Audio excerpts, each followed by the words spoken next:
Today, this installment is how to effectively shop and make the right choices within the components of the Medicare system. And as the title indicates, it's a very personal thing. There is no one size fits all. And there's no broker or advisor that can start the conversation as, I know exactly what you need. No one knows exactly what you need until you've engaged in a conversation to understand what your priorities are, what your goals are, and explain the kinds of things that exist under the Medicare umbrella that accomplish that. This is your choice based on being informed, not the broker that tells you, I've been doing this for 20 years, I know exactly what works. Not necessarily, and not all times. So we're going to start by establishing a basic foundation of the concepts and vocabulary for Medicare, which, since we haven't been together for a while, and possibly you guys are new and only listening to this sequence, I thought it would be a good idea to just review some basic items of the Medicare list. So everyone that's going into Medicare, everyone that is fully enrolled in Medicare, have at least two components. It's the government's portion of the Medicare enrollment. It's Medicare Part A and Medicare Part B. Part A was created back in the 1960s when Medicare was introduced, and Part A was designed to cover a significant part of the cost related to inpatient services. And that was back then the most important aspect of Medicare, because back then the most catastrophic costs, the most imperative for accessing service, was in hospital settings. Everything else was considered marginal back then in the mid-1960s and was presumed to be more or less economically sustainable out of the pocket of the patient.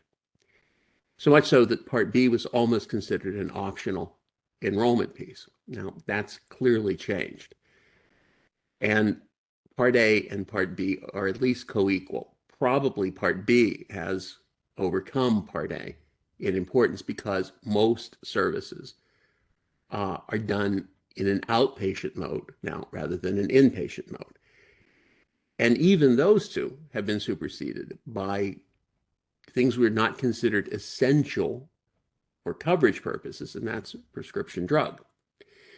But for individuals entering Medicare, the legacy of that premise back in the mid-1960s is that all individuals, if they're going to be completely enrolled in Medicare, will have the Part A and the Part B.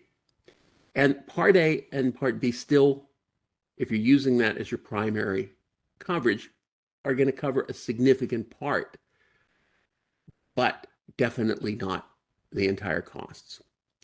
Now, because these two parts have been around since the beginning, because they are the government's platform, they're often referred to as traditional or original Medicare.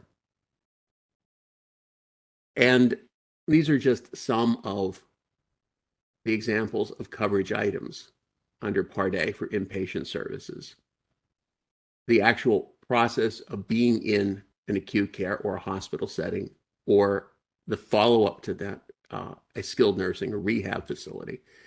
It also covers certain aspects of home health care for individuals receiving their care at their home, and hospice care, palliative care for individuals that are in the end part of their life.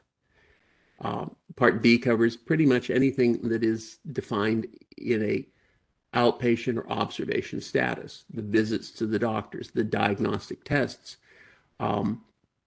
the outpatient operative procedures, and the equipment one gets, like motorized wheelchairs and oxygen tanks.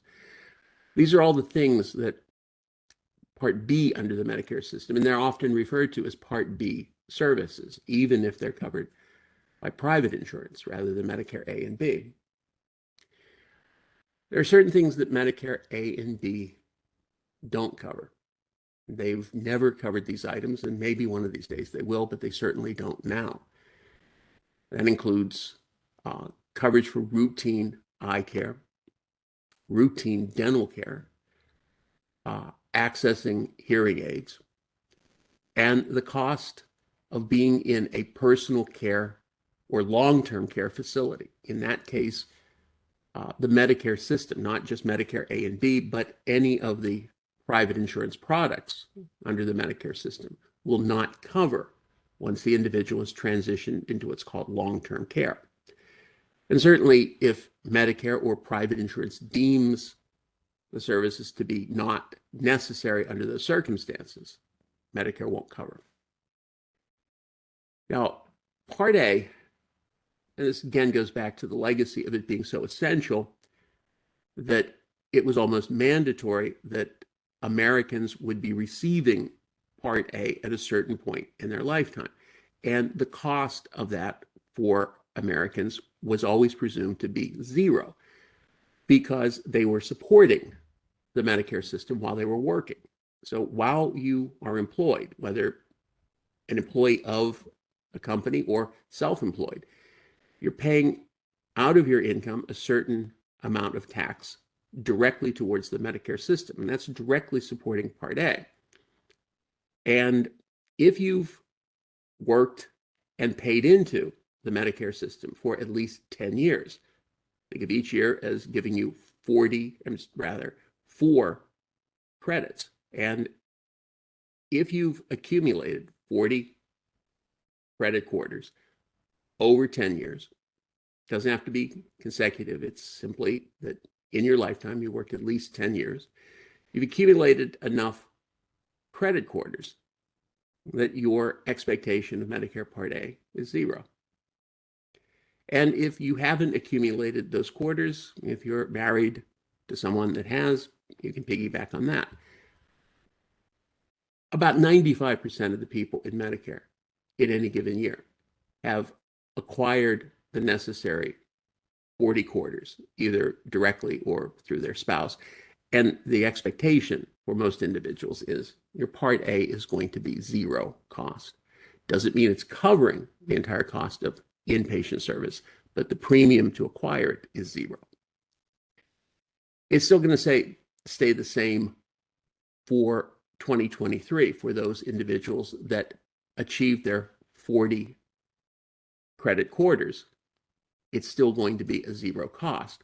But for individuals that have not met the 40 quarter requirement, there is a significant premium cost just to have Part A.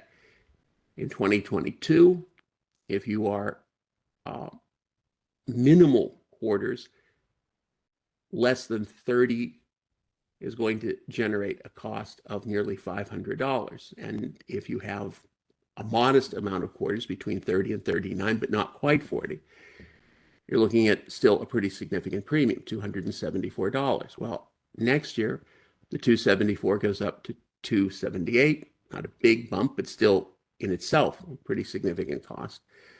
And if you have minimal numbers of quarters, less than 30, you're looking at over $500 a month just to have Part A. Again, I wouldn't worry about that because we'll presume all of you guys have worked at least the requisite amount of time or are married to someone that's worked that requisite amount of time. Now, Part B has always been, and likely always will be, a pay-as-you-go process.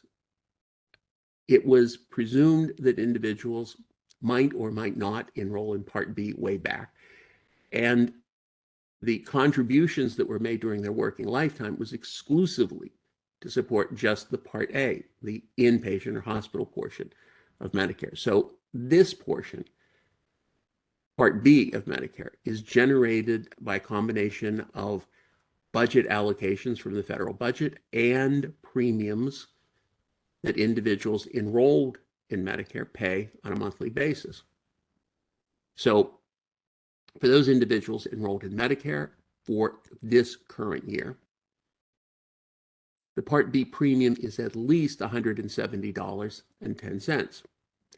I say at least because for wealthier individuals, and what defines whether you're wealthier or not, the Medicare system, the Centers for Medicare and Medicaid Services, look back 2 years to your federal tax return information.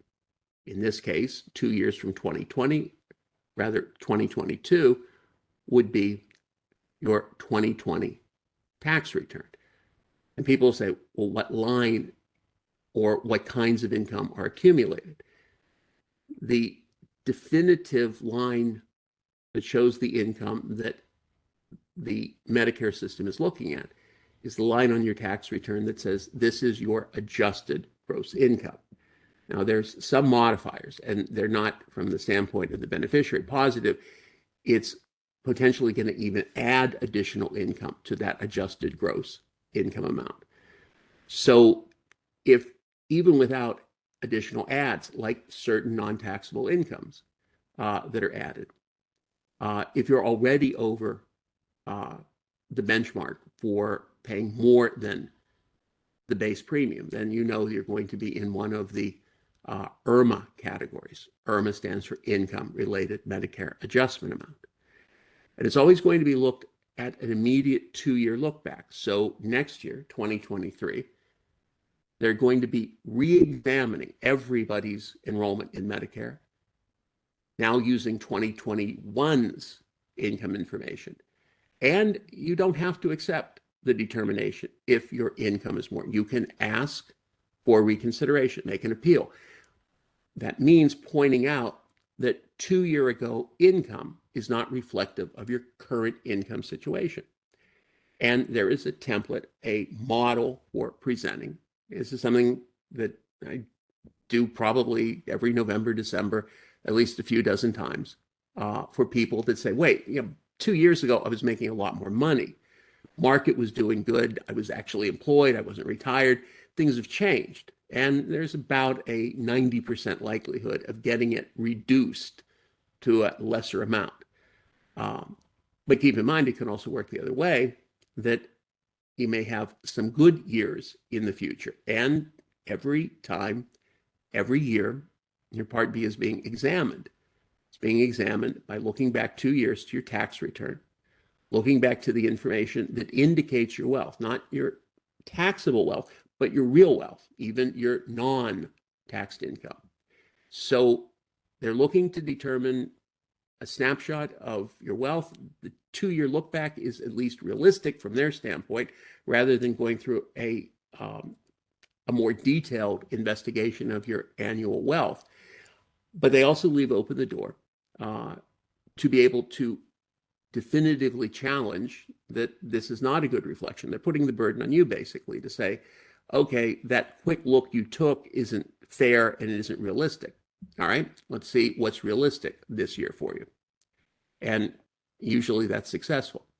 Now, for next year, 2023, something's going to happen that rarely happens in the Medicare system, or a lot of systems. We're going to see a reduction of the responsibility for paying into the Medicare Part B.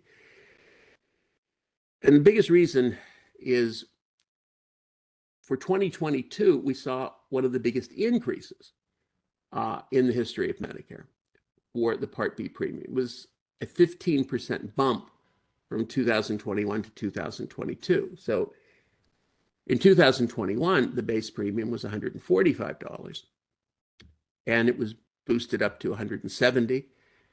And this was done for a couple reasons. Reason one was just we were on the beginning of a significant inflation kick. And typically, increases in the Medicare system are tied to inflation increases. Just like cost of living adjustments like what we're going to see with Social Security coming up for 2023, are tied to the inflation patterns in the U.S. economy. So it was understandable. It was expected. I even expected it to be higher than 15% for 2022. But it was also for another reason.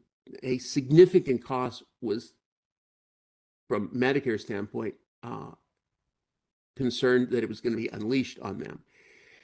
Back in the summer of 2021, a new drug was introduced on the market. It was fast-tracked by FDA. And that drug's name, at least the brand name, is Aduhelm. It's a drug specifically used for early stage and mid-stage dementia. And it could only be administered by infusion or injection at a doctor's office or a clinic, which meant this drug was exclusively administered under Part B, B for basketball. And as a result, because Medicare was already aware in the mid part of 2021 that there was going to be the potential for a huge uptick in utilization of this drug, because they were already being approached by physicians and healthcare services asking how this is going to be handled. And they also knew that the manufacturer of the drug, the big pharma that was making this drug available, was retailing this for $52,000 for a treatment cycle. And as a result, with literally the anticipation of millions of individuals clamoring to be assigned the Aduhelm from their physicians, and the physicians worried that this was going to be a significant change, and the drug's certainly available, it looked like the Medicare system was going to be inundated with a significant increase in cost to cover 80% of that $52,000. Well, for various reasons, the Aduhelm was limited in accessibility, it turned out. Inflation certainly was not curtailed, and the increase was certainly expected and, depending on your perspective, justified to sustain the stability of the Medicare Part B system. However, we're told that the 15% increase from 2021 to 2022 was an overkill, maybe. I think another explanation could also be that, especially because the reduction of Part B's premium for 2023 was announced a bit early than usual. And considering the political situation with an upcoming election where control of both houses of the federal legislature are in balance, this was probably motivated to some degree by creating a political edge for the individuals. So, for one of the few times in Medicare history, we saw a reduction. And okay, it's only about a $5 reduction, $164.90 versus $170. But I would say to that response, it's not just the $5 that it was reduced. It is likely the increase that would normally have been imposed if this were a non-political and a realistic situation in light of the inflation, because the cost of healthcare has not leveled off or stabilized. It is one of the most extreme examples of inflated cost from 2020 to 2021 to 2022 and now 2023. And if it's indicative, the reaction to inflation, that Social Security is being adjusted up by 8%. And usually upticks in Social Security indicate a pretty close, if not exactly similar uptick in Part B. Then I would have expected somewhere in the neighborhood of 5 to 8% increase. So not only did you get a reduction of a small amount, you also dodged another 5 or 8% increase on the $170. Whatever the reason, the reality is, as officially announced by the Medicare system in the last week of September, you're looking into the new year of several changes, not just the reduced Medicare Part B premium base down to $164.90, but also the IRMA categories and the IRMA amounts have been reduced so that rather than, just using the first example, a $68 income-related Medicare adjustment amount if your income is more than a certain platform, it's now down to $65.90.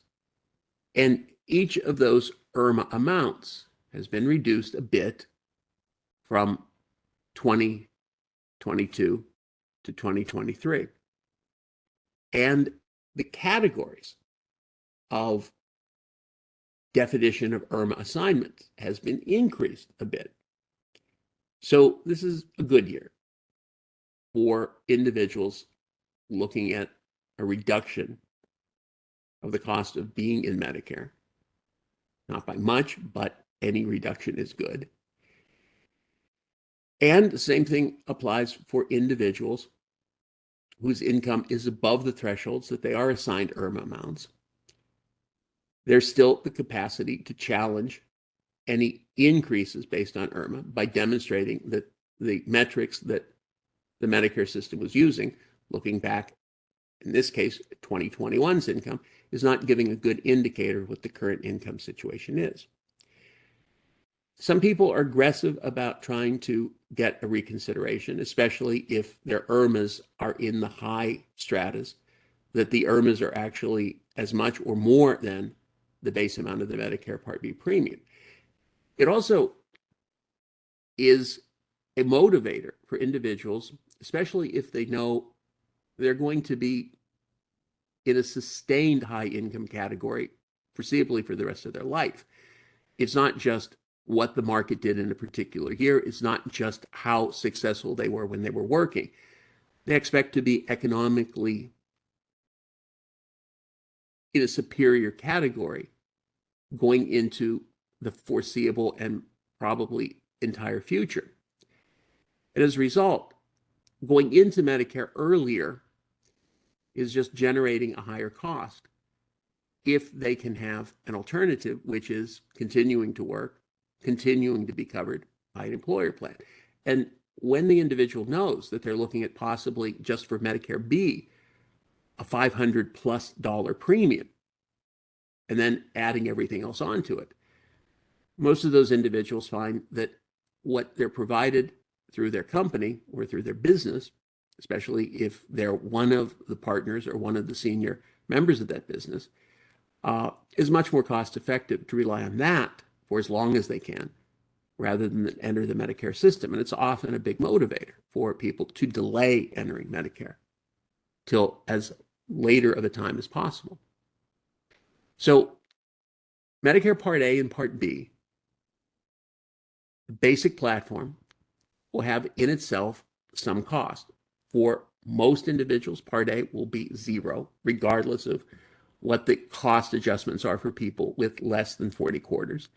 And Medicare Part B will always have some premium amount, whether it goes up or down or stays the same. There's something else, by the way, that increased income changes, and it's worth noting, because it often catches people by surprise. People are becoming familiar with the possibility that the higher income individuals are subject to a higher Medicare Part B premium. There's something that a lot of individuals don't know. Those same income categories, if you are above the base amount, will not just generate an IRMA attached to the Part B premium, we also attach an IRMA to the Part D, D for dog premium. And although the actual dollars aren't as significant, the impact on Part D premiums relative to the size of the premiums can be incredibly significant. Very often people will have Part D coverage at, if it's attached to an Advantage plan, zero cost, or if they buy them separately, less than $20. Regardless of what the premium is, if they're subject to an IRMA, that IRMA is attached to it. Even if their Part D premium is $5, they're still going to pay an additional $12.20 IRMA if they're in that income category, or a $50.70 IRMA, 10 times the size of the actual Part D premium. So the Part D premium doesn't have any dictate on what the IRMA is. This is exclusively the size of the individual's income. And so the individual isn't just anticipating challenging the IRMA assignment for each year to reduce their Part B. They're also doing it to reduce their Part D potential. And you'll know if you've been assigned an IRMA amount, typically in late November, early December, possibly a bit earlier than that. You'll receive a letter from the Medicare system, and they're going to tell you that based on their calculations, they've determined that you're subject to an IRMA going into the new year.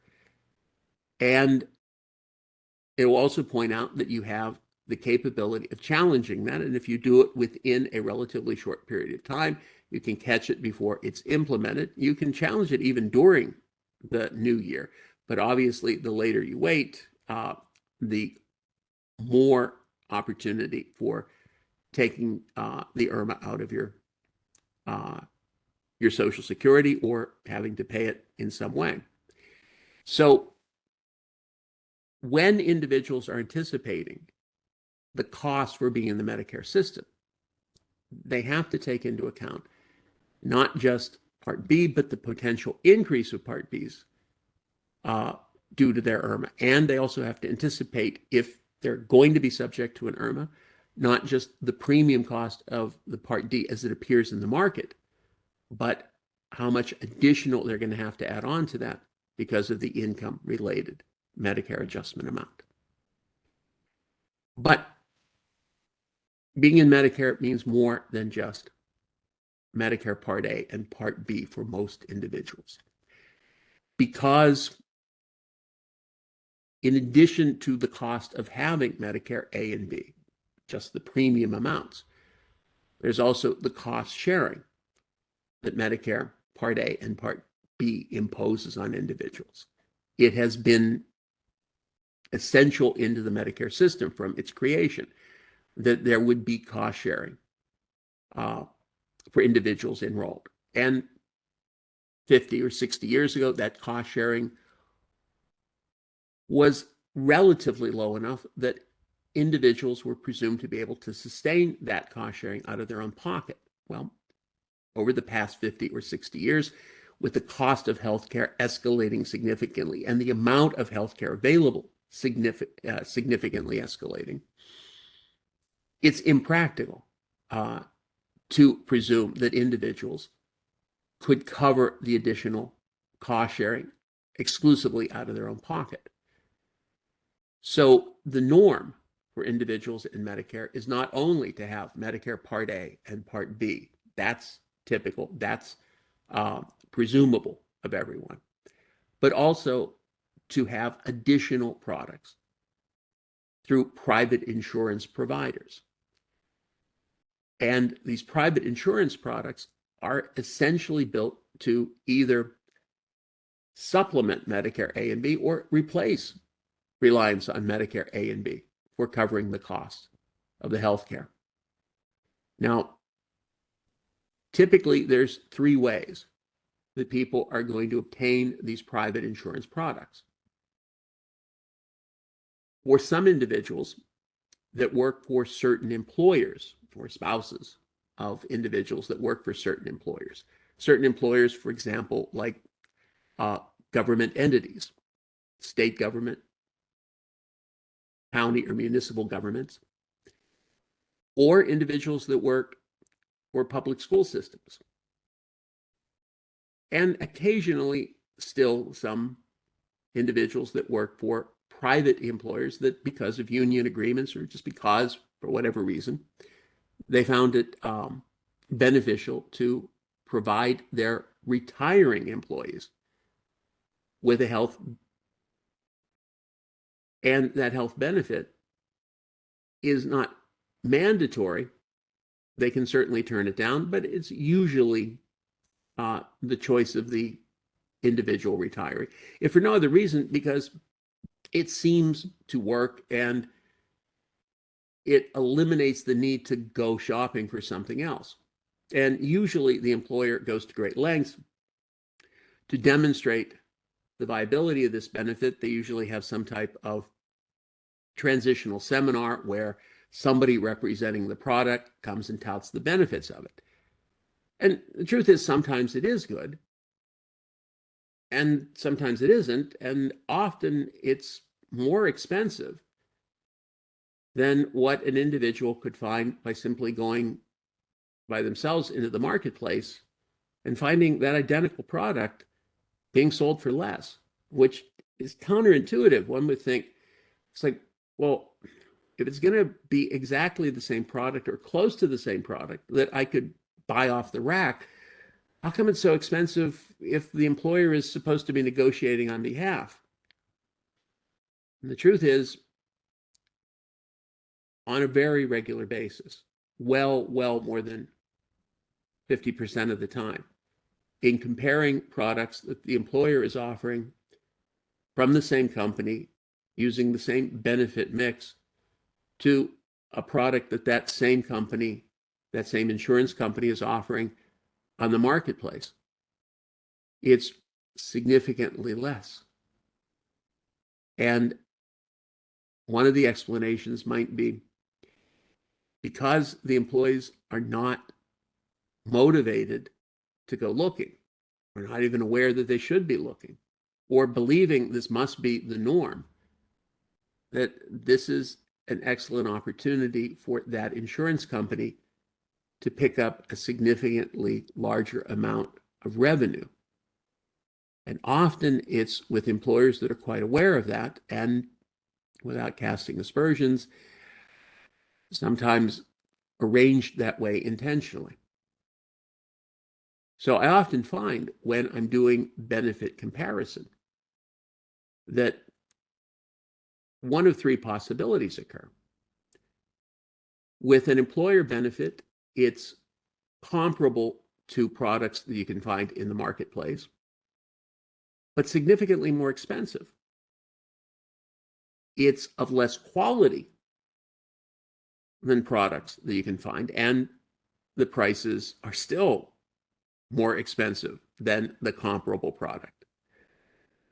Or it's relatively about the same, that what you're getting through the employer is about the same as what you could find in the marketplace. And what employers may try to do or do is offset that increased cost by giving them bonus points or some additional dollars towards that,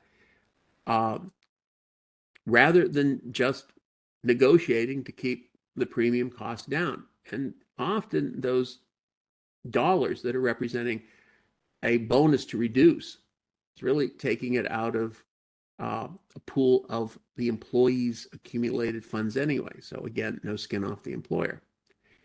But the point is, for individuals that are relying upon employer-provided retirement benefits for their health, there's no mandate they have to stay with them.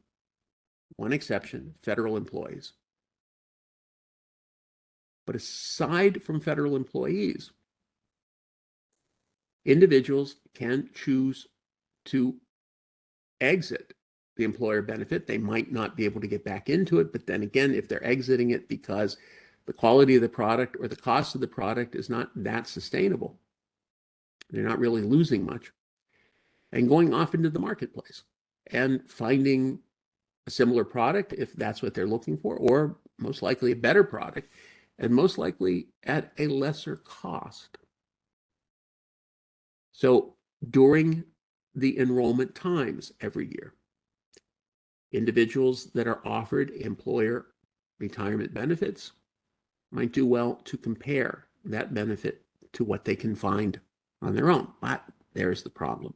One has to invest the effort and the time to come up with something, and the employer benefit program is counting on the fact that once you're there, statistically, you're going to stay there.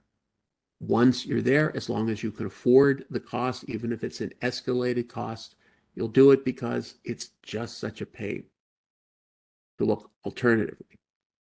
Now, some individuals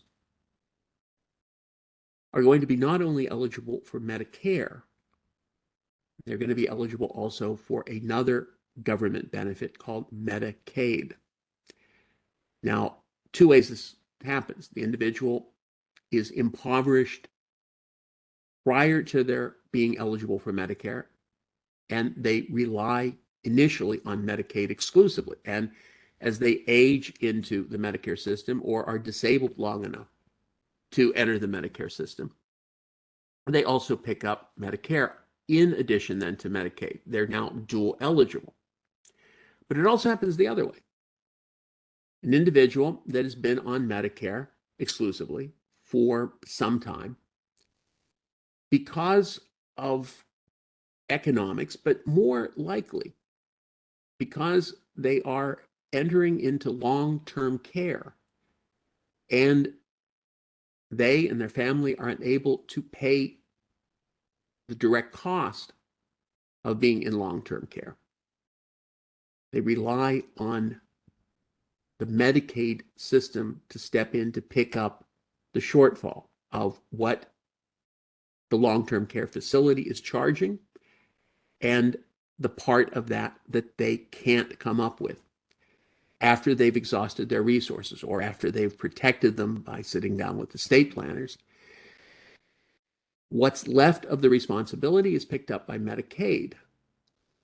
And as part of being in the Medicaid system for help with being in long-term care or receiving that care in a home-based service, there are also extended Medicaid health benefits to go along with typically Medicare. So again, the person is dual eligible. So we'll presume, though, that none of you guys are at least currently in that situation. Maybe some of you are relying on employer-provided benefits. That's fine. But the majority of Americans in Medicare are not offered an employer retirement benefit from their former employer, and not in an economic or personal care situation that requires utilization of Medicaid. What the majority of individuals are simply transitioning into Medicare, picking up their Medicare Part A and Part B, just like the other two categories, and on their own going into the marketplace to see what's available to enhance or replace Medicare A and B. And what they're looking for, what essentially all of the products, whether it's employer provided or you're looking for it on your own, you're looking at essentially three categories of product. The entire universe of the Medicare system, aside from Part A and Part B, is these three categories. The individual is either picking up a private insurance product that supplements Medicare A and B, whether it's through their employment retirement benefit or going off into the market themselves. They're getting something that's a supplement to Medicare A and B.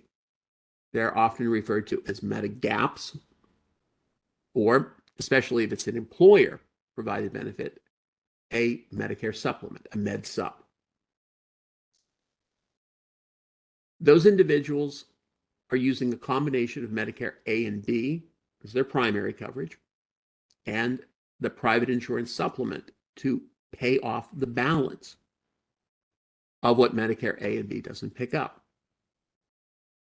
They have the benefit of being able to go anywhere in America because Medicare A and B is a national healthcare benefit, and any doctor or hospital or care provider that agrees to accept a Medicare assignment must also agree to accept any Medicare supplement. And since essentially every hospital in America to be licensed, to be accredited, is going to accept Medicare, and over 95% of care providers, doctors, clinics, therapists in America accept Medicare assignments, then the likelihood of you going wherever you want to go, temporarily or permanently, and finding a set of care providers and facilities that will accept Medicare and thus your Medigap is very likely. Now, what's becoming the majority of coverage, though, in America is not the combination of Medicare A and B and a Medicare supplement. It's embracing what most people are typically used to while they're working, and that's HMO and PPO products. HMO, health maintenance organizations; PPO, preferred provider organizations; managed care products, insurance products that have built a network of providers, and the value of staying in that network from the beneficiary standpoint is that the HMO or PPO will cover the most or exclusively the costs provided by in-network providers. By stepping out of network, HMOs say you pay the entire amount except in an emergency.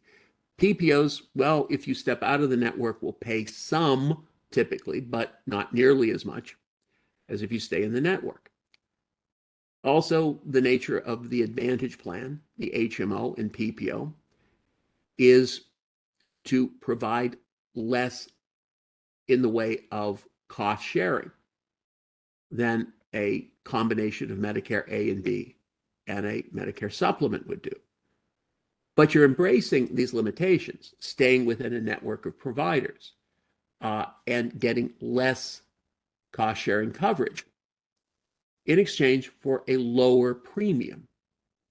So you still have to be in Medicare A and B to get an Advantage plan. You just don't use it. It replaces Medicare A and B. So it's comparing the cost of a Medigap and a Part D coverage, the third component, to the cost of an Advantage plan and a Part D component. And usually enrolling in an HMO or PPO, even with prescription drug coverage, saves the individual somewhere between $50 to $100 plus a month. And for some individuals, that is an important consideration. So individuals in Medicare, individuals that are looking at the process from year to year of what their coverage strategy is going to look like. And again, that's even if the private insurance product is provided through an employer retirement benefit. It's going to be one or the other of these two options. This is it. This is Medicare. The individual is going to be enrolled in Medicare Part A and Part B, and it's going to be their primary coverage. It's going to give them reach throughout the country to essentially any provider in America, certainly increasing the likelihood beyond just a network of providers. And they're going to use a private insurance supplement to pay the balance or a significant part of the balance of the cost that Medicare Part A and Part B don't cover. And they're going to also make sure, they should at least, that they have Part D coverage to cover the cost of their prescription medications. And to have it, because if you don't have it, you're penalized for not having it. Some people will say, well, it's not that significant of a penalty. I understand. But it's also an inherent risk in case you're prescribed a medication during the year that you weren't anticipating, and this medication is awfully expensive, and now without Part D coverage, you're looking at the possibility of paying the full retail. Now, there's discounting services like GoodRx and petitioning the manufacturer of the drug to get some kind of direct discount, but that's inherently risky. And especially when Part D plans now are available with premium cost as low as $5 a month, and certainly many that are less than $20 a month. The risk is possibly greater than the value saved of just a few dollars that you're not spending on your Part D premium. In addition, because Medicare A and B doesn't cover certain things like basic dental, basic eye care, the individual in option 1 also considers picking up those non-Medicare type services through additional coverage. Not counting the non-Medicare services and assuming that Part B is the base amount and there's no IRMA being assigned, the typical cost for Part A, Part B, a supplement, and a Part D is about $300 a month. And about half of that represents their Part B premium. So about $150 to $180 is reasonable to expect what your Medigap and Part D is going to cost you in premium. Option 2, you're still required to be enrolled in Medicare A and B. So you're still required to pay the premium for Part B.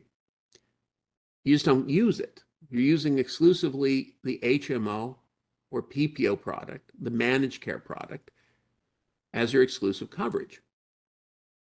And the cost of a Medicare Advantage plan can be as little as zero. There's a lot of zero premium plans being sold. They're not the greatest in terms of coverage. They are absolutely imposing a greater degree of cost sharing than if you had Medicare A and B and a supplement. But their premiums are certainly cheaper, and they can include a package of benefits. A supplement doesn't include Part D. An Advantage plan can include not only the medical coverage of the Advantage plan, the HMO or PPO, but also attach a Part D and not charge an additional premium. So there's that savings. Again, possibly not much, considering Part D plans can be obtained for less than $10, but still, it's something. And they can also offer things that are outside the umbrella of Medicare, the non-Medicare service coverage. And that can be a perk for some individuals.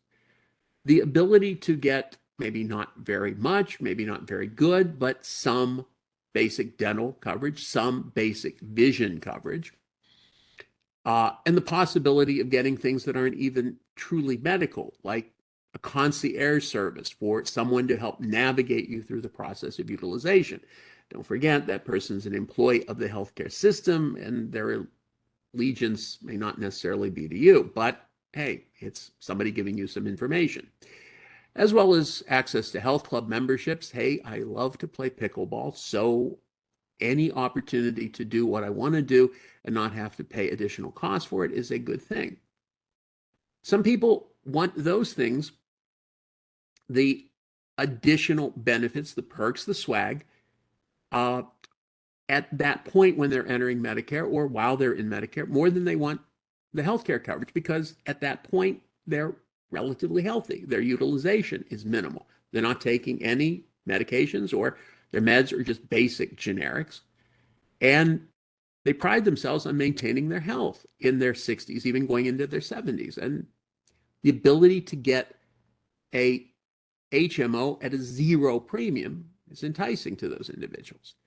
They're thinking in the immediacy, nothing wrong with that, but they need to understand what the down the road is potentially going to look like. And keep in mind, there's a misconception of this, that they can always later try to get a Medigap. Well, they can, but after you've been in Medicare for 6 months, after you've been enrolled in Medicare Part B for 6 months, the only way you'll get a Medigap a supplement to Medicare A and B is by being exposed to underwriting by the insurance company. They're looking to see if you have existing conditions or a indication of conditions based on medical records, based on the medications you're currently taking, that pose a significant economic risk to the insurance company. And if they believe that, they're going to turn you down. They're going to say, no, we're not going to sell you a Medigap. Or if we do, we're going to sell it at 2, 3, 5 times the normal premium. Still want it? And so individuals assume that while they're relatively healthier, option 2 seems to work fine. And if they get really, really in need, they'll always find a more comprehensive product. Don't count on it. That choice you make initially going into Medicare may be the type of product you're going to be committed to, whether you like it or not, for the rest of your life. Now, every year, there is an annual enrollment period. Starts October 15th, goes to December 7th. And it gives individuals the opportunity to decide what they want to pick up. Now, so there's obviously the period when they enter Medicare, when they turn 65 or later if they've postponed that. But then every year after that, during the annual enrollment period, October 15th through December 7th, they get to evaluate what they have. Depending on whether they're in option 1 or option 2, they get to make certain evaluative choices. This really is built for the option 2 people. While the individual is on option 2, has an Advantage plan, an HMO or PPO, they get to look at how well it's worked, anticipate how it's gonna work for the upcoming year, and decide whether they want to change it during that open enrollment period. You can use the open enrollment period to swap Medicare Advantage plans, or you can use it to swap Part D coverage. You could use it also to get out of a Medigap supplement and drift over to option 2 if you're unhappy with the supplement. But here's the one thing you cannot do easily, probably at all, is disenroll from your Advantage plan and then go shopping for a supplement. There is the misconception that supplements can be enrolled and disenrolled and exchanged as easily as Medicare Advantage plans. And that's a true misconception.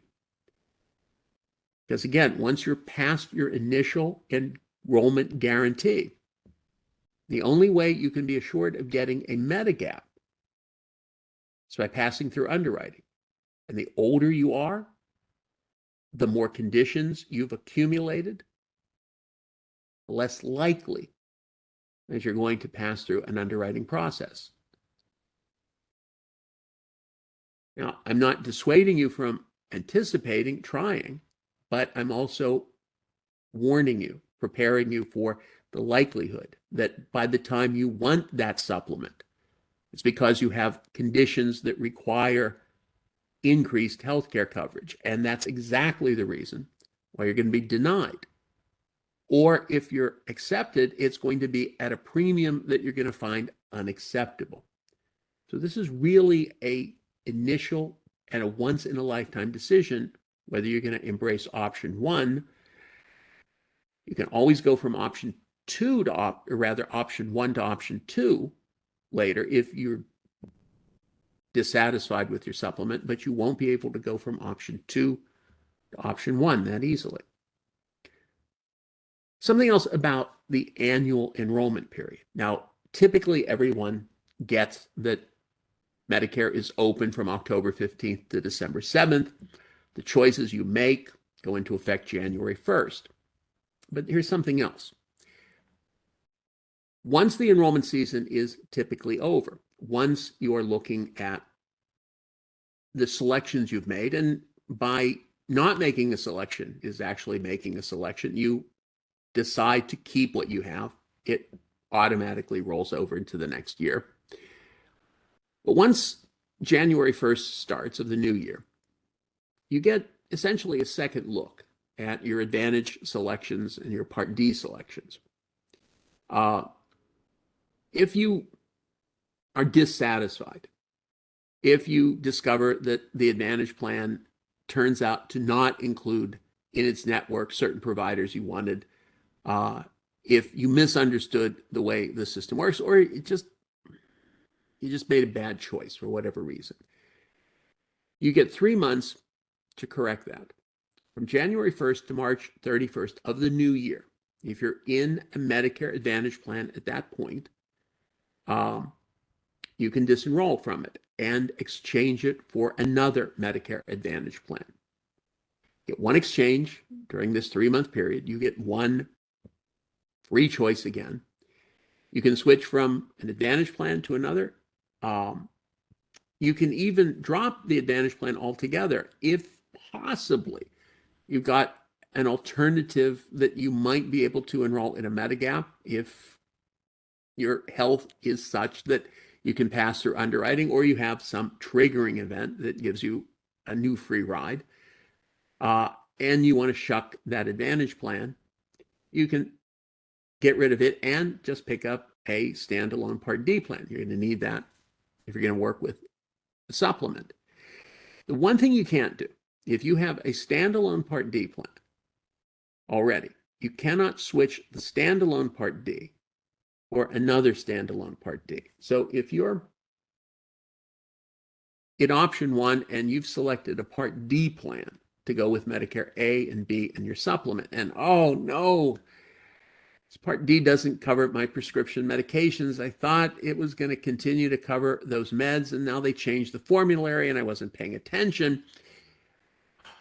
It's like, can I trade it in for another standalone Part D plan? No. And this is the imperative, especially for Part D enrollment. During that period of October 15th to December 7th, anticipate the potential changes for Part D, D for drug coverage, that your drugs might not be included any longer in the new year's plan formulary, or the cost sharing may change.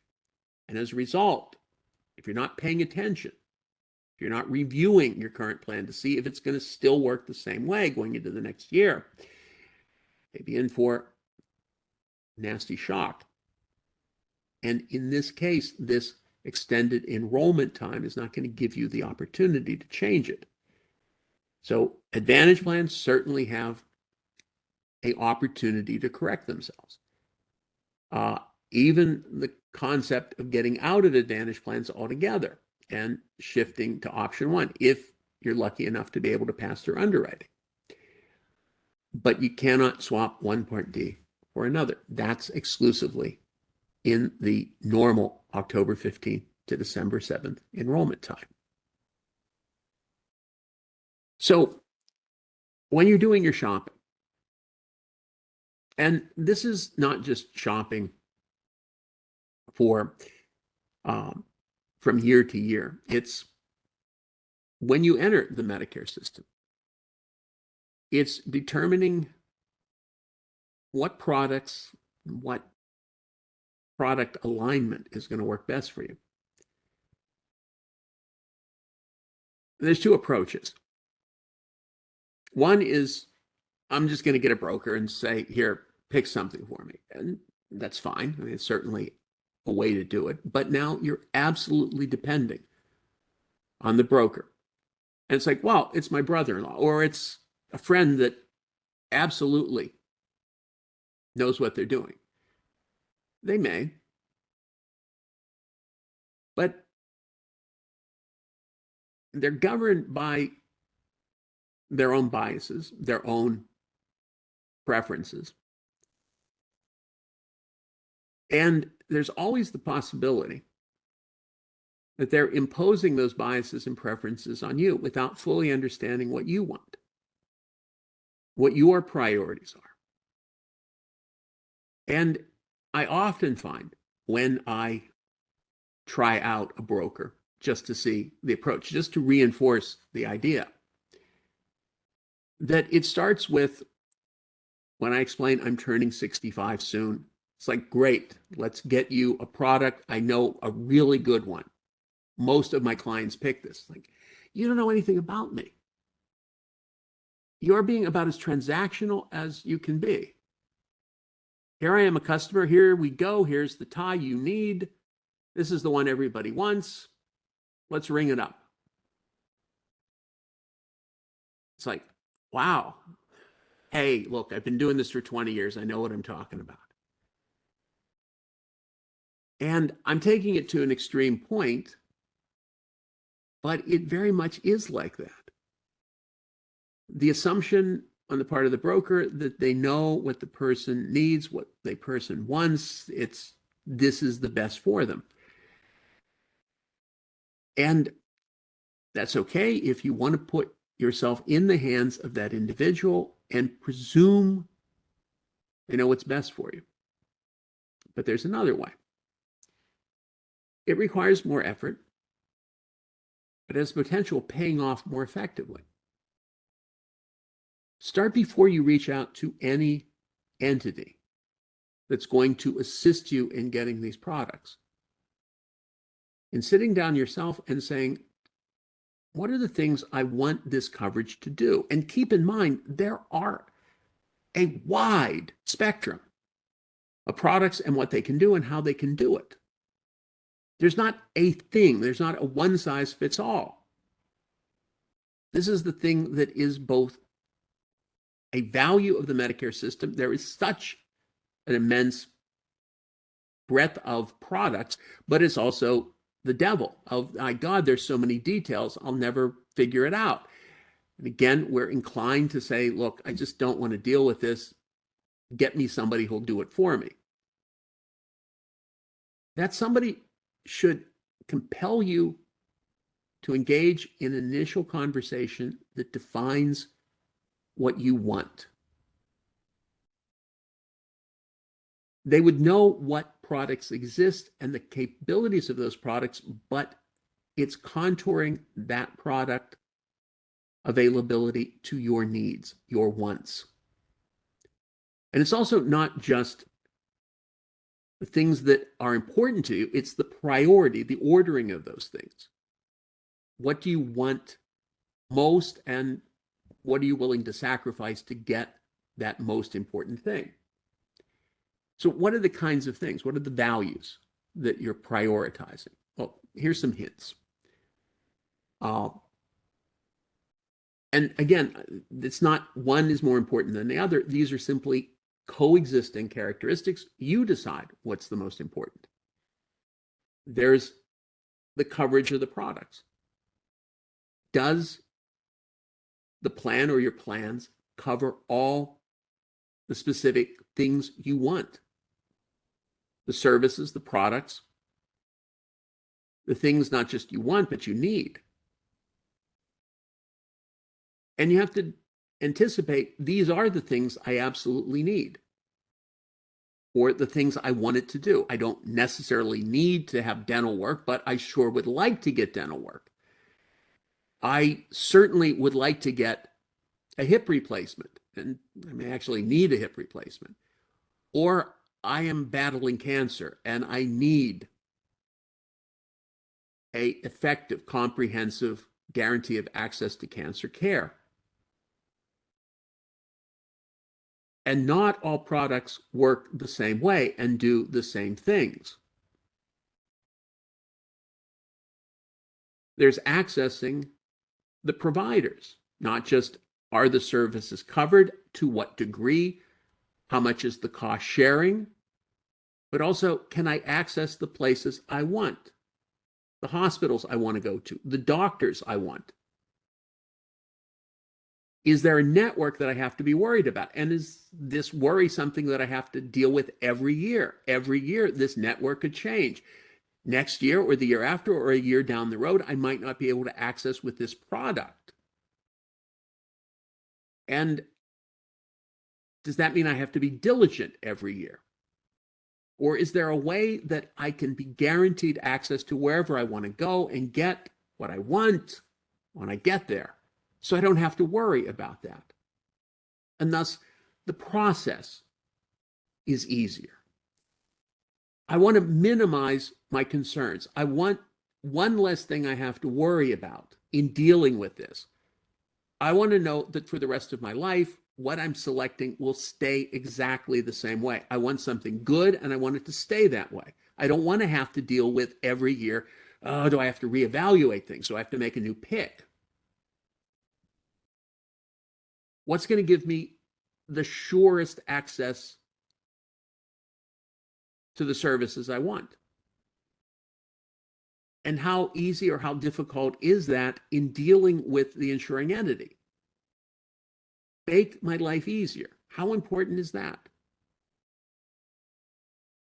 And ultimately, what does all this cost? What's it cost to be guaranteed that the services I need and the things I want are covered? Covered effectively, covered comprehensively, covered totally. What's the likelihood I'll be able to go where I want, when I want, wherever I want? And how easy is this going to be? And is the cost for those things worth it?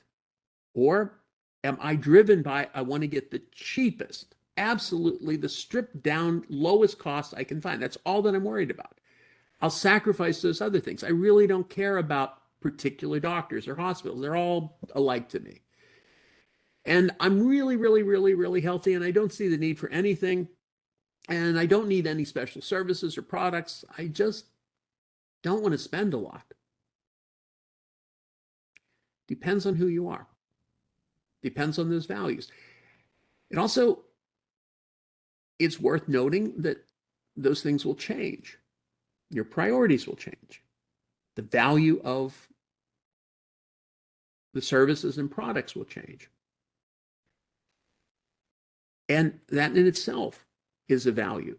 Are you prepared to accept being locked in to this kind of concept? Or do you want flexibility to move? And how do you best achieve that? And a good relationship with a person that's going to help you get to that really should start with an initial conversation that has nothing to do with specific products. That first conversation, 30 minutes, an hour, is let me get to know you and understand what you want and what you value. And that person has the knowledge and skills to understand what's likely going to work the best in that context. Building a sense of healthcare strategy based on fulfilling the expectations of the client. Now, again, that's an alternative of approach. You don't have to embrace it. You can approach the entity that is going to get you into insurance, and that's essentially whatever name they use. They are an insurance broker.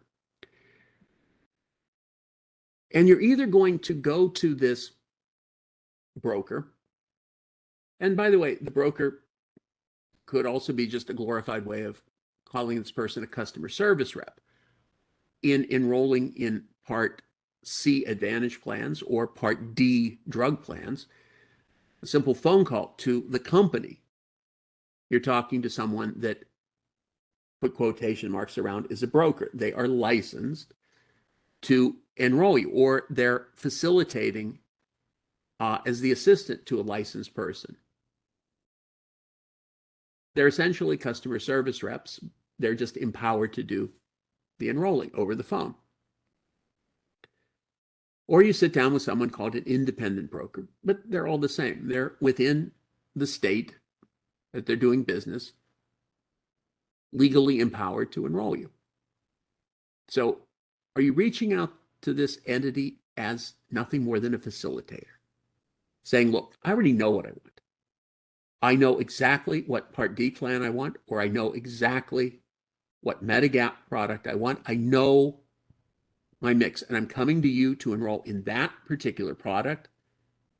And the process takes about 15 to 30 minutes because you know what you want. You're not going to engage in a long discussion about the various kinds of products. You've done your homework. You've taken ownership in the process. And they're simply the necessary requirement to get to that point.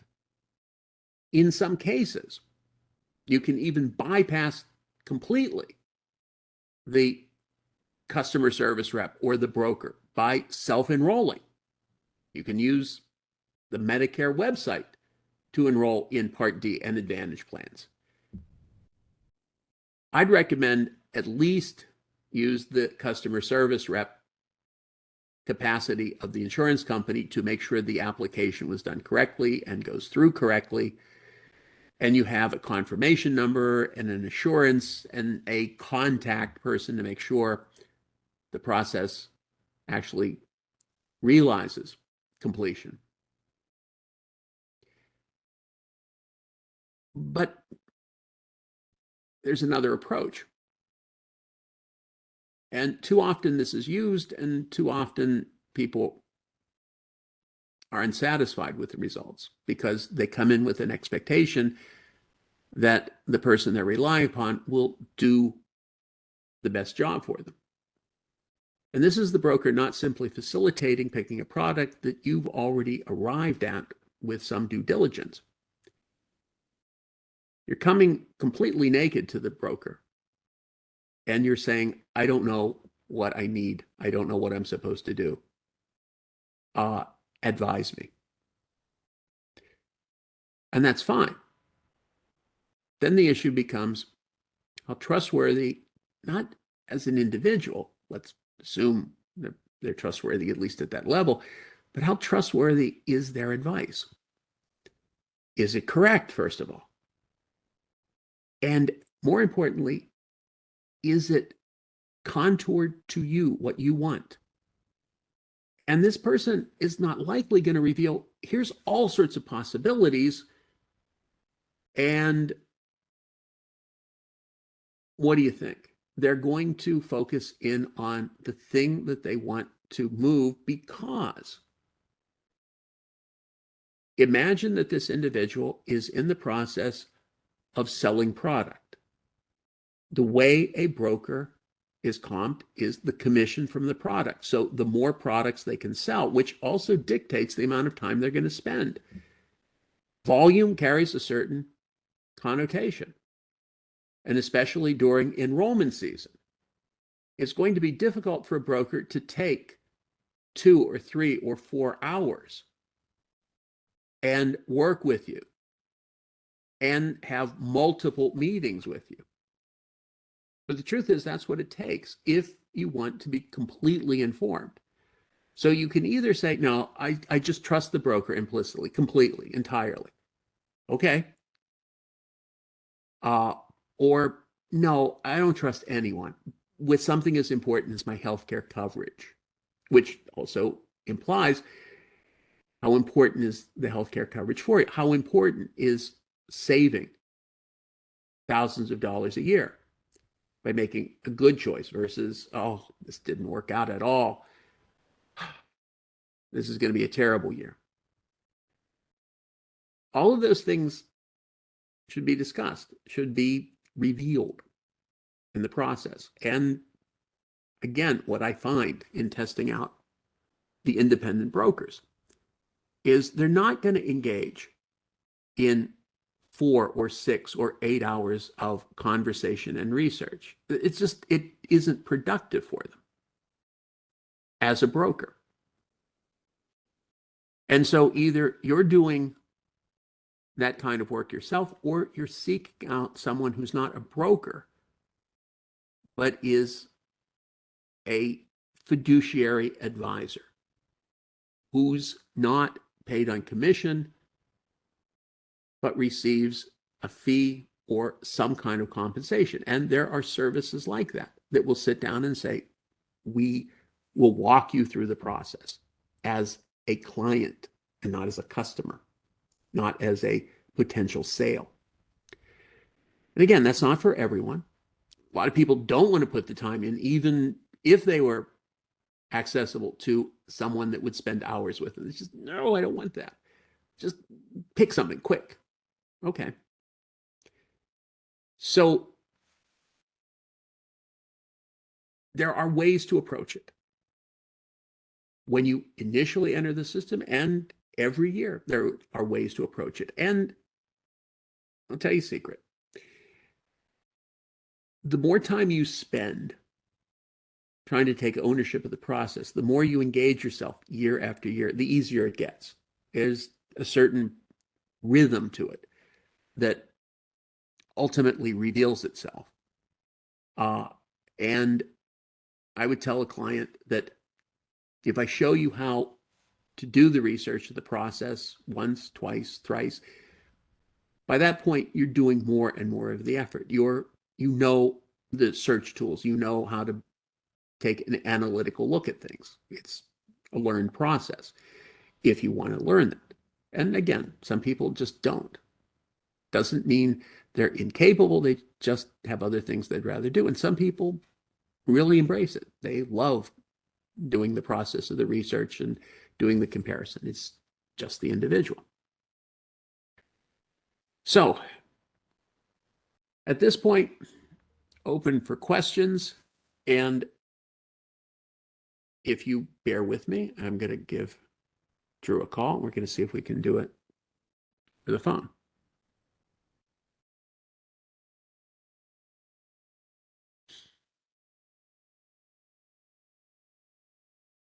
Okay. So do we have any questions? Yes. Okay. So let's start with a follow up here to the broker and advisor question here, since that was what you were just discussing. So, can a broker or advisor in some way be held accountable if they give advice that is in their best interest and not yours?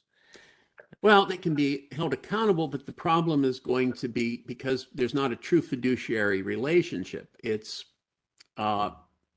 understood that a broker is responsible in the state where the broker operates to the rules governing. The broker is held to the responsibility of not revealing certain information, privacy of the client, and being truthful, being honest.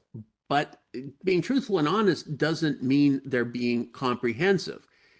If I tell you this is how an Advantage plan works, and this is how much it costs, I'm being truthful. But if I fail to tell you there's a thing called a Medigap, and you don't know to ask, I haven't done anything wrong.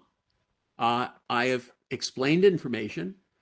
And in fact, I might not even be licensed to sell Medigaps. It's very common that independent brokers will only represent Advantage plans, the option 2 concept, because there's way more money to be made that, and also they don't have to take all the other licensing tests that go with the Medigap. And I don't want to sell the Medigaps anyway. I'm going to make a ton more money selling HMOs and PPOs for companies, and the companies are going to bonus me better and comp me better for doing this. So I'm not even going to bring up Medigaps. And as long as you don't ask, I don't have to say anything. So no, I haven't broken any rules, but I'm not being comprehensive either.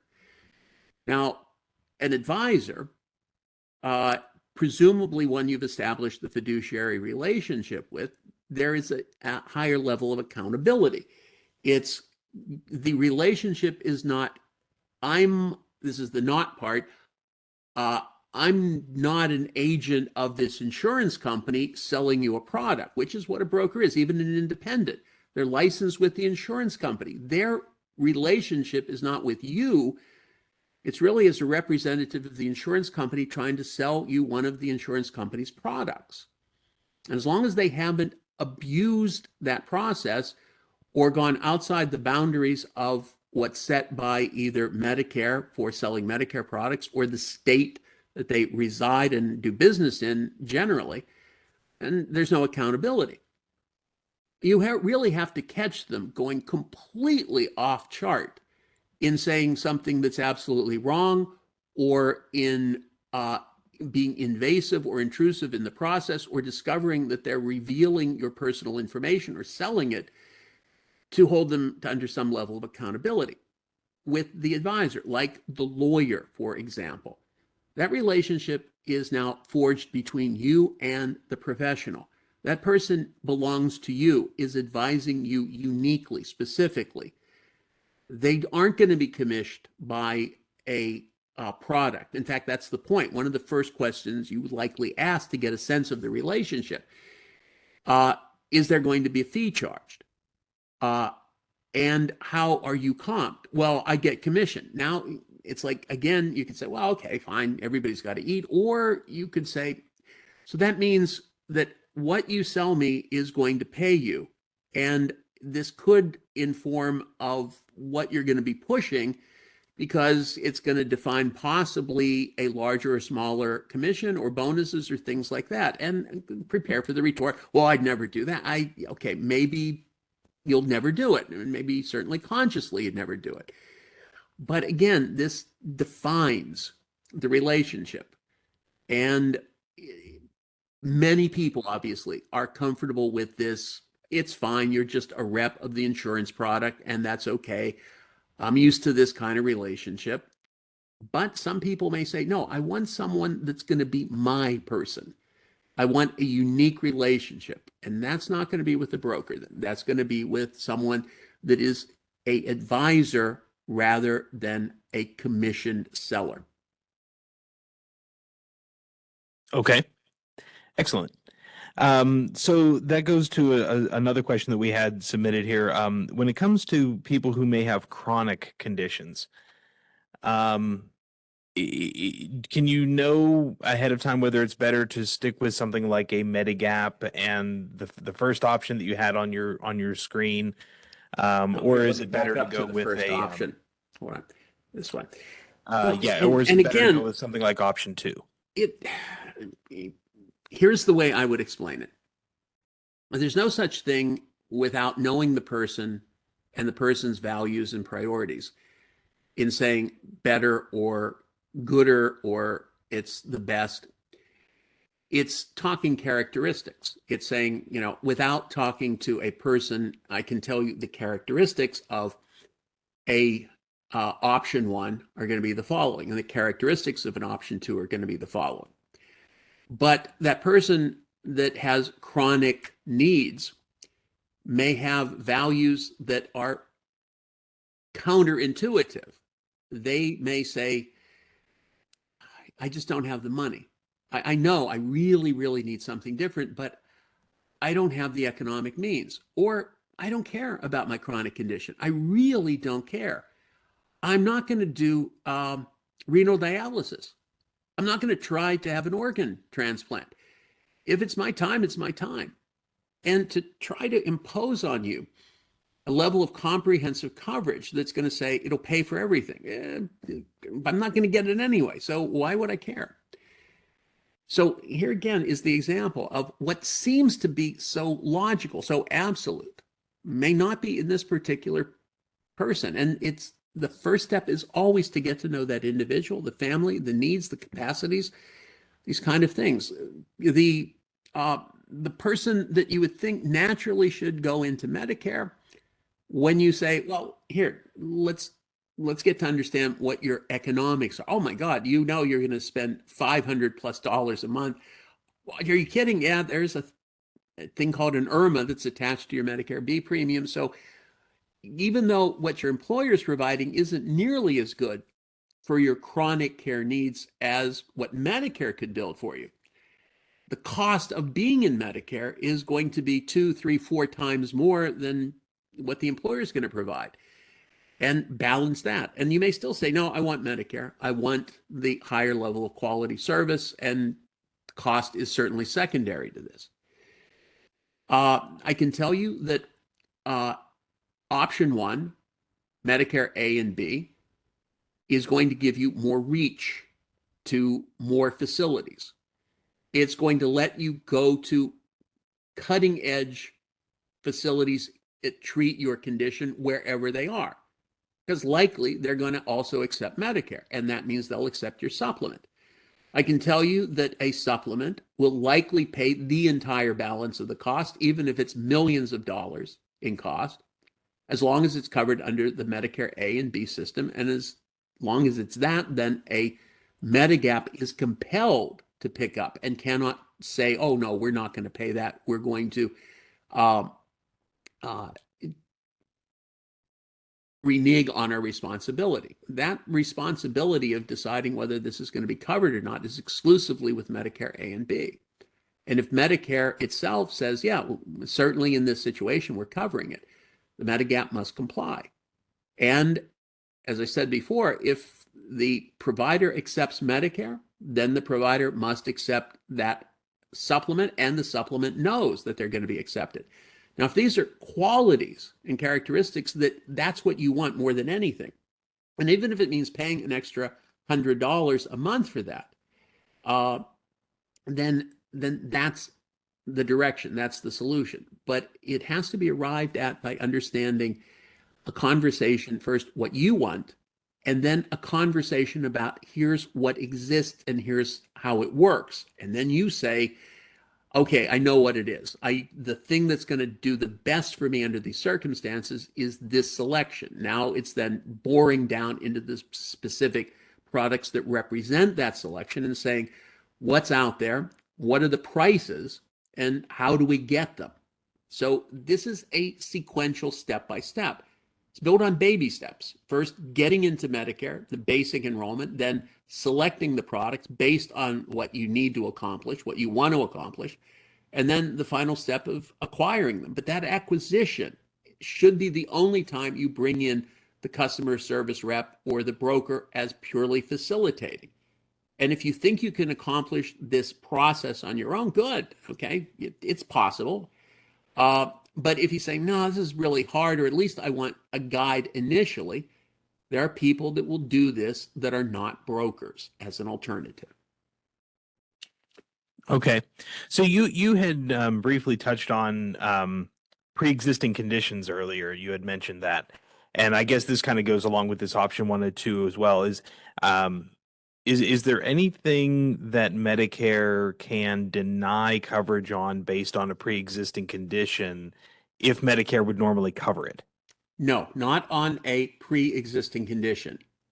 There's one exception, and it's not under the Medicare Part A and Part B system. I'll tell you about that in a minute. But let me, be absolute about this.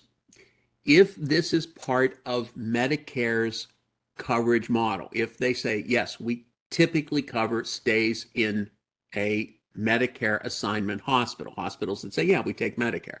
If they typically cover CAT scans, PET scans, if they cover blood work, if they cover a primary care doctor's visit, again, as long as that doctor says, yeah, I take Medicare patients, then the only way they would deny is by saying this service that we normally cover was unnecessary in this circumstance. Yes, we cover a CAT scan, but the 8th CAT scan in the same day, I think we're going to draw the line at this point. Now, I'm obviously being extreme. I have a feeling they would probably draw the line sooner.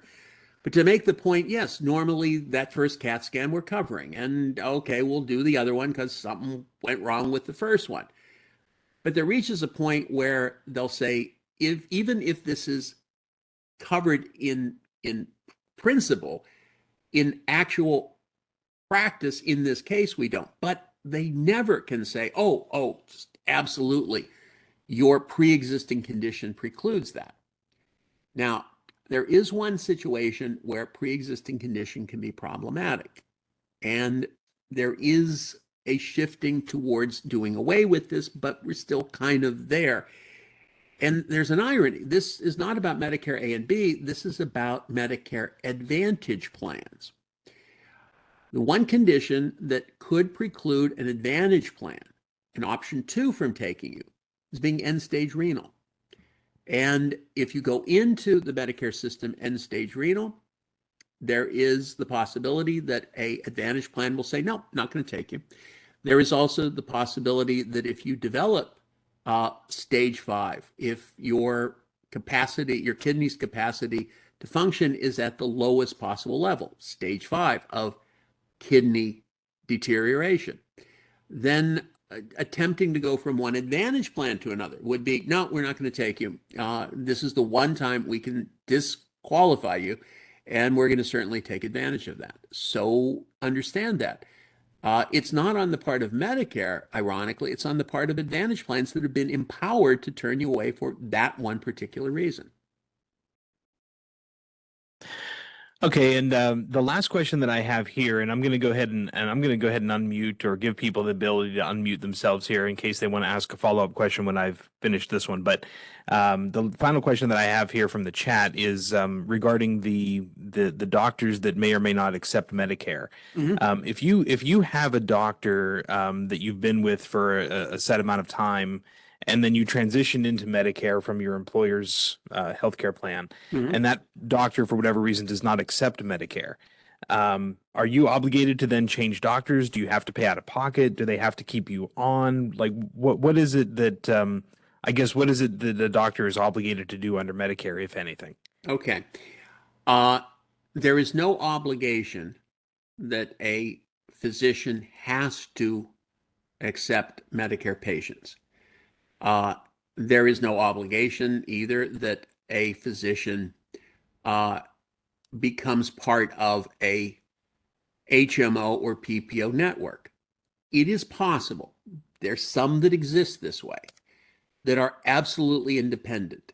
They're independent because they see no value being part of a network, for example, or being part of Medicare. For example, they're practicing psychiatric medicine. Uh, and it's, you know what? Uh, I have such trouble trying to navigate with Medicare for being reimbursed. And I've got such a comprehensive client base that has been utilizing me anyway that I'm perfectly willing to not work with Medicare. And I'm perfectly willing not to work with any HMO or PPO. I don't want to be restricted. I don't want to be told how to run my practice. Or I know there's certain services I'm going to do that in just no way they're going to be under the Medicare system. I'm a plastic surgeon. In fact, the only kind of plastic surgery I do is cosmetic plastic surgery. And the kind of stuff I do, Medicare is never going to say, oh, this is a necessary service. This is an elective thing. I'm not going to do, well, what about if the person was in an accident and needed construction? Okay, that Medicare would say, yeah, that's necessary. But, oh, I just need a little tummy tuck, or maybe, it's like, let's get rid of these crow's feet. No, Medicare will say, no, that's not essential. That's not necessary. No, we're not going to cover that. And the plastic surgeon said, then Medicare's never going to work with me. So why should I? And same thing goes with HMOs and PPOs because they're never going to work with me. So no, I'm not going to do it. And just because I work with the employer plan, but here's the thing. This is likely going to be an absolute independent practitioner. I don't work with anybody. If they're going to work with an HMO or a PPO through your employer, it's very likely they're also going to accept Medicare assignments. Now, it's always possible, no, but it's so unlikely because these guys are going to want to continue working as part of the network beyond just this employer benefit product. And typically, when they're going to work with a network, they're going to also be required to accept Medicare patients because it's not just going to be an employer HMO, PPO. The company, UPMC, Highmark, Aetna, whatever, they're going to hope to transition you into a post-employment Medicare HMO and PPO. And they're therefore going to say, if you guys want to be part of the network, you got to work not just in this coverage product, you've got to work in all of our coverage products, or at least the ones that are imperative. And that means you're accepting Medicare. So there's no rule that says they have to. They can pick and choose how they want to be affiliated and committed. But usually, if you're not going to be affiliated with Medicare at all, you're not going to be affiliated with just about anything. You're going to be an absolute independent entity out there. And there are some for philosophical reasons or just for practicality of their practice, but it's very unlikely. Now, what you may find is the physician says, look, I work with this company, this network, but I don't work with the other network. I work with Aetna, but I don't work with UPMC, or I work with UPMC, but I don't work with Highmark. And I can pick and choose who I want to create a network with. Do you accept Medicare assignments? You mean just Medicare A and B? Yeah, that's a likely typical response, because to work with the network under the Medicare system, they're going to accept Medicare assignment. But again, there's always exceptions. And the best thing I can recommend is, before you make a commitment with a product or a concept, ask the physician you want. That's obviously a value for this individual. What's most important is I keep my doctors and I keep my facilities. All right. Start with then determining, doc, I really want to keep you post retirement. That's a big value. It's a value that's going to drive the other decisions. So, do you work within the Medicare system? Yes. Okay, great. What parts of the Medicare system do you accept and that you don't accept? Who do you work with? Who don't you work with? And that's going to reduce then your options. You're going to discard anything that doesn't accept him or he doesn't accept. And that's imposing your value system on this process. And if he says, I don't work with the following companies, and, oh, okay, but I need to use those following companies for accessing other kinds of services, other kinds of providers. So now I'm mixing, and we're never going to sustain this with an HMO or a PPO. There's just too many network conditions. Okay, how about this? Do you work directly with Medicare? If I come up with my Medicare card, will you take it? Well, yeah, sure. I mean, I take Medicare assignment. Okay, great. Hospital. Will you take Medicare assignments? Yes, we have to. It's part of our licensing agreement with the state. Great. That then informs you option one is going to work better. Now, it doesn't mean absolutely positively this doctor may decide to go completely rogue and say, I'm not taking anybody's insurance. This is going to be a direct pay if you want me. Then you have to evaluate, is that doctor's care so worth it that you're going to pay completely out of your pocket? Because he's just not going to work with anybody. And it sometimes happens. So this is the kind of work you put in. But what drives that work is deciding, is that the most important thing? Is it more important than other considerations? And this is why this conversation takes longer than, oh, I got this product, don't worry about it. Oh yeah, they'll take it. Now, it's like, how do you know? How can you make that promise without doing the research? All right. Well, I definitely appreciate your time. We always appreciate your expertise, and I don't have any additional follow-up questions. So unless somebody wanted to pop in and ask one by voice, I think that we can go ahead and conclude things for today. And not only for today, but thank you so much for all of the sessions that you provided for us throughout the entire year. It's been very, very enlightening and helped a lot of people. So, well, let me just kind of leave with this. This is the first slide from the beginning. It has my email address and it has my phone number. And if you think of a question later, if you just want to talk something over that you didn't think you could easily fit into a presentation, or you really didn't want to talk about it in front of other people, you can certainly reach out. Send me an email.